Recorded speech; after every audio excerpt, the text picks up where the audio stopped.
Okay, everyone, welcome back. We're going to go ahead and do our first example of using the law of sines to solve for the unknowns in this triangle. And I went ahead and pasted our law of sines equation up here. And taking a look at this, we have two angles, and we don't know this angle here. And we know this side here, but we don't know these sides here. So our first step, we're going to go ahead and label all those sides. So looking at this one, we already have our angle C and then our side C labeled. And we have a lowercase side b, which means this side over here should be our uppercase B. So our angle B.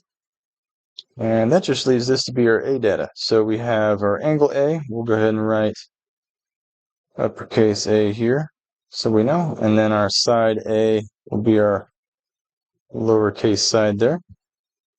And our first move, since we already know two of our angles, and we just need this one, we'll go ahead and solve for that first, which would be our easiest move. And to do that, we know that the sum of all angles inside of a triangle is 180 degrees. So if we added up our 35 degrees plus our 40 degrees, it's going to give us 75 degrees. And to figure this out, we're going to go ahead and subtract that by 180 degrees.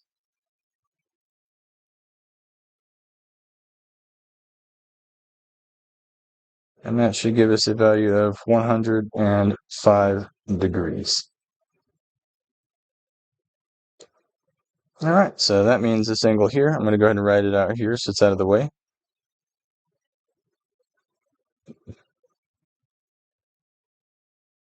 Our C is equal to 105 degrees. Now let me clear this out. Okay, so we have all of our angles. Now we need to solve for our values for our side C and our side B. And to do that, we're going to go ahead. We have a set that we know. I'm just call these sets. So we know our entire set for our A. So I'm going to go ahead and fill that in according to this up here. So we have for our A, we have our sine of 40 degrees.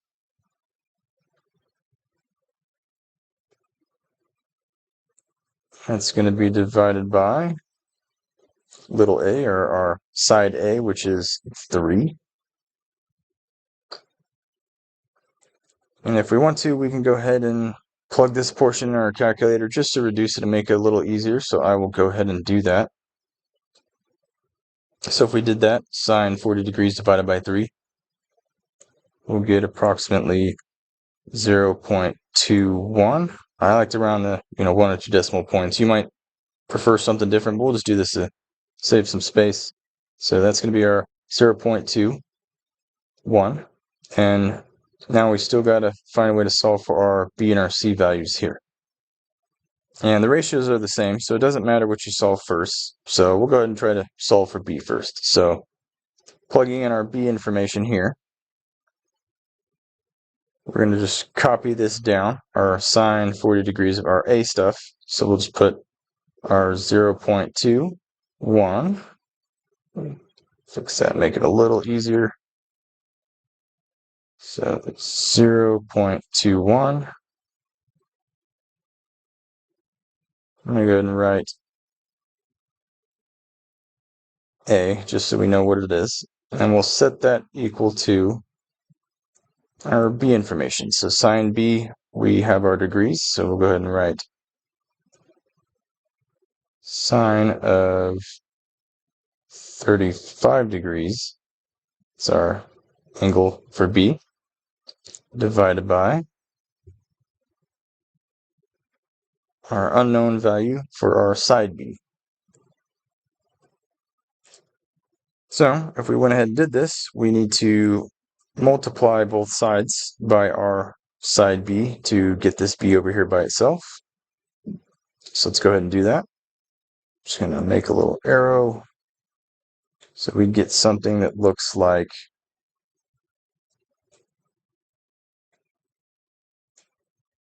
our side B times our 0.21 is equal to sine of 35 degrees. And you can break this down too and simplify it if you wanted to, which if you plug it into your calculator, sine 35 degrees is going to come out to about 0.57. So we'll keep that, make it a little easier to read. And if we want to get our b by itself, we're going to have to divide both sides by our 0.21. So if we did that, you should hopefully get our b is equal to 0.57 divided by our a stuff, which is our 0.21. And if you plug this into your calculator and solve, you should get a b value that is equal to 2.7. All right, so I will go ahead and write that our b equals 2.7 here. And I'm going to clear this out, and all we have to do after that is solve for our side C. Okay, so if we need to solve for our side C, you can now use either your B or your A sets. It doesn't matter. It's all going to be the same because the ratio is the same. Since we already have our A written down here, we will go ahead and just reuse that. So solving for C, we have our A information, which I'm going to go ahead and just use that 0.21 instead of writing out this whole term here. But it means this exact same thing as this here. They're the same. So we'll set our A equal to the C. So we have our A, which is our 0.21, and we'll set that equal to our C information. So looking at C, we know our degrees. So we have our sine of 105 degrees. And that's going to be divided by our unknown value C down here, which we need to solve for.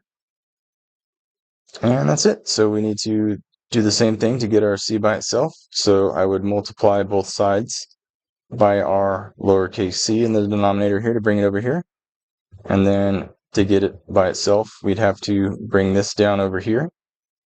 And if we did that, it would look like this.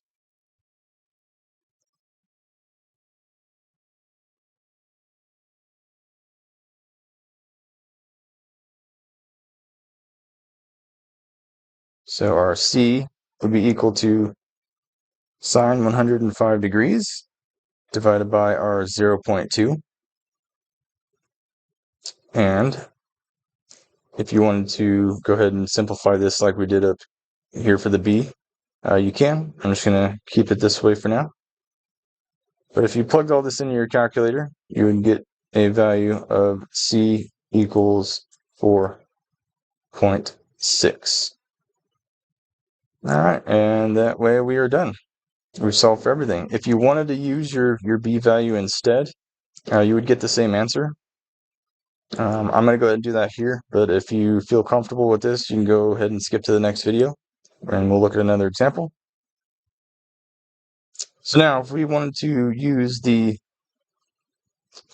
B and our values for B to solve for that C value here instead, you could do that too. It doesn't matter.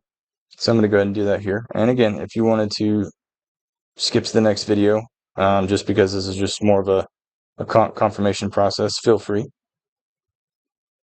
So if we wanted to do that, we can use our B, and I'm going to circle this here because now we're going to be using this portion as for the rest of this. So if we want to do B, so our sine of 35 degrees divided by the side of our side for B, so our 2.7. And we're going to set that equal to our C set. So C of 105 degrees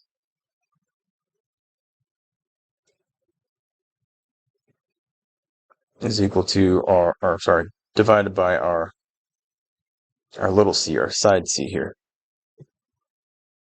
And this is pretty much it. And you just repeat the processes as before to get this c on this side in the numerator and divide everything to get it by itself. And if you want to simplify, you can. And if we did that, our values for our sine 35 degrees divided by 2.7 will equal 0.21. And if we solve for this portion here, our sine of 105 degrees, if you plug that into a calculator, you'll get 0.97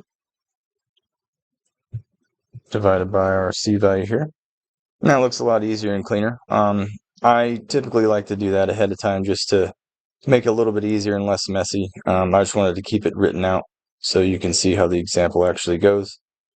But from this point forward, I'll go ahead and do it this way. So now, next I would just multiply both sides by our denominator, little c here, to bring it over here. And then I'd have to divide everything by this here to bring it down here, and that's how we'd get our c by itself. So doing that without writing it all out, I'd get c equals 0.97. And again, I round to about 1 or 2 decimal places. You might have to do something different. So your value might be slightly different, and that's okay. So if we plug this in our calculator, 100 or 0.97 divided by 0.21, we would get that our c value equals 4.6, which is exactly the same as we got before. All right, so again, it doesn't matter which one you want to use. It's just the fact that our sine, our law of sines, just tells us the ratios are all going to be exactly the same. So you can use either way you want to. Choice is up to you. And with that, we'll go ahead and take a look at our next example. Thank you for watching.